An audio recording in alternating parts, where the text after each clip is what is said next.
एक वीडियो देखा था डी लल्लन टॉप पे आदि शंकराचार्य के बारे में, उनकी फ़िलॉसफ़ी के बारे में, उनके अद्वैतवाद के बारे में। उनमें उन्होंने कहा था पहले ही कि ना तो अपने बारे में कहा था, ना तो मैं ना मुझ में मृत्यु का भय है, ना ही मेरा कोई पिता है, ना ही मेरी कोई माता है, ना ही मेरा कोई मित्र है। और ये दर्शाता है कि मतलब मुझे किसी का भय नहीं है।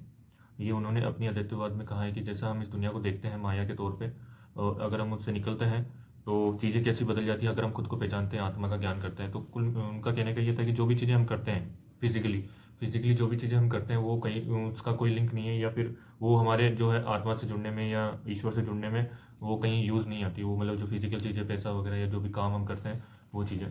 तो मेरा मानना ये है कि मतलब ये कितना एक दो तरह की चीज़ें हैं, कॉन्ट्रडिक्शन में चलती हैं। जैसे ईश्वर ने इंसान को बनाया, ईश्वर ने ही जाहिर तौर पे सारी चीज़ें इंसान में डाली है, उसके हाव भाव या जो भी उसकी चीज़ें हैं, सोचने समझने की शक्ति या जो भी उसमें भावना है वो ईश्वर ने ही डाली है। वो यही चाहता है ईश्वर की व्यक्ति ऐसा जीवन जिए या इस तरह की भावनाएं रखे ज़्यादातर।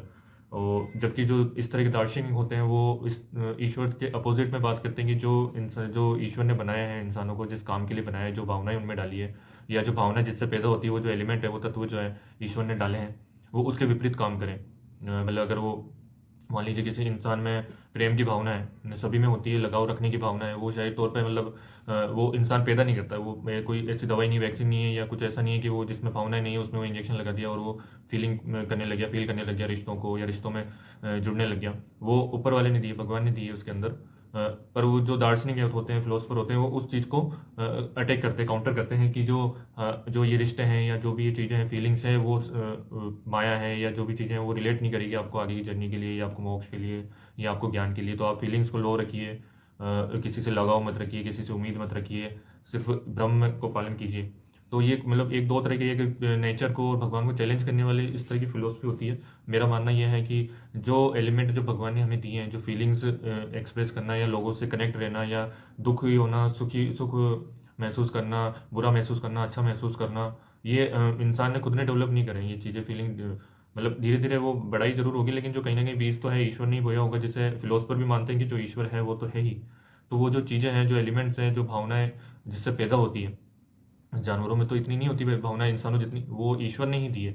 हर एक प्रजाति को भावनाओं को व्यक्त करने की या भावनाएं रखने की, या उस भावनाओं का उसके जीवन पे क्या प्रभाव पड़ रहा है, अच्छा बुरा, ये सब चीज़ें रखने की जो एलिमेंट ये सब चीज़ें हैं वो ईश्वर ने दी है। उस ईश्वर की जो इस मूल संरचना को है, जो जो दार्शनिक हैं या जो इस तरह की चीज़ें करते हैं, आदि शंकराचार्य तो काफ़ी ज्ञानी थे। तो इस तरह के और भी दूसरे दार्शनिक हैं जो कि शरीर, माया और इस तरह की बातें करते हैं कि सब मोह माया है, माया जाल है। जो भी रिश्ते हैं या जो भी संबंध आपके हैं, पैदाइशी हैं या जो आप बनाते हैं, वो सब माया है। तो ये बड़ी मतलब एक उलझन वाली बात है कि ये जो माया जाल है ये ईश्वर ने ही तो बना के दिया है। ये ईश्वर ने ही तो चाहा है कि आप माया में रहें, या आपके अंदर वो गुण डाले हैं, या इंसान होने के नाते आपके अंदर वो चीज़ें रही हैं कि आप रिश्ते बना सकें। ये ईश्वर ने ही तो तय करा है इस चीज़ को। तो हम उस चीज़ को काउंटर कैसे कर सकते हैं एक दर्शन से कि आप इन चीज़ों को अपना ना माने या फिर रिश्तों को अपना ना माने। तो मेरा मानना ये है कि जो फिलोसफी है ये कॉन्ट्रडिक्शन वाली चीज़ें हैं कि एक तरफ वो इस जुड़ने के लिए तो ईश्वर से जुड़ने के लिए इन चीज़ों को दूर करते हैं कि भावनाएं या इस तरह से चीज़ों से ऊपर उठें। दूसरी चीज़, अगर वो ईश्वर से जुड़ने के लिए करते हैं तो ये चीज़ें भी तो ईश्वर ने ही बना के दी हैं उनको। ये एलिमेंट जो है हमारी बॉडी में, हमारे ब्रेन में, ये भी चीज़ें इमोशन जो है, भावनाएं जो है, संबंध जो है बनाने की जो फितरत है, जुड़ाव रखने की जो फितरत है, ये भी ईश्वर ने ही हमें दी है अपने शरीर में।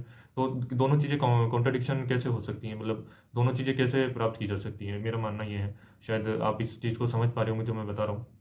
ये काफ़ी मतलब कॉम्प्लिकेटेड है, समझना थोड़ा आसान है, समझाना मुश्किल है। लेकिन दोनों तरफ से काउंटर है कि भाई आप एक तरफ ईश्वर को पाने के लिए उन चीज़ों को छोड़ रहे हैं, जिन चीज़ों को आप छोड़ रहे हैं वो जो आपको मिली है या जो पाए हैं वो ईश्वर ने ही दी है आपको। ईश्वर ने ही ऐसा बनाया है कि वो चीज़ें आप रखें, उसको होल्ड करें, आप भावनाएं महसूस करें, आप अच्छा बुरा फील करें, संबंध बनाएं, संबंधों को सहेजें, या मतलब जो भी चीज़ें हैं वो ईश्वर ने एलिमेंट बना के दिया। आज से नहीं है, जब भी से भी इंसान का जन्म हुआ है तब से, अगर वो ईश्वर अगर ये चाहता कि भाई ये सब चीज़ें ना हो, तो इस तरह से संबंध ना बनाए जाएं और वो मुझसे जुड़े जीव, तो जाहिर तौर वो भावनाएं रखता हमारे अंदर डालता नहीं, इंसान होने के नाते ये भावनाएं हमारे अंदर पैदा नहीं करता, ये एलिमेंट वो तत्व डालता नहीं कि हम रिश्ते बना सके, रिश्तों को महसूस कर सकें, भावनाओं को महसूस कर सकें। उनसे बुरा भी लगेगा, उनसे अच्छा भी लगेगा।